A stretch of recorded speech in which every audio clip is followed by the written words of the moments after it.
হচ্ছে যে আমার ঘরের মানুষের সাথে আমার ব্যবহারটা হবে সব থেকে ভালো। পৃথিবীর মধ্যে আসমানের নিচে আর জমিনের উপরে সন্তানের জন্য মা এবং বাবার থেকে দামি কোনো মানুষ পৃথিবীতে নাই। তার কাছে সম্মানিত ব্যক্তি আসমানের নিচে জমিনের উপরে তার থেকে বড় কোনো পীর সাহেব পৃথিবীর জমিনে সন্তানের জন্য নেই। মা বাবার থেকে বড় বুজুর্গ, বড় আল্লাহর ওলি, বড় পীর সন্তানের জন্য মা বাবা ছাড়া দ্বিতীয় আর কেউ নেই।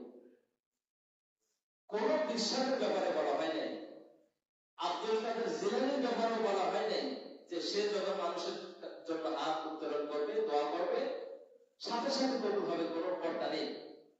তার ব্যাপারে এরকম কোনো কথা বলা হয়নি। কিন্তু মাতা পিতা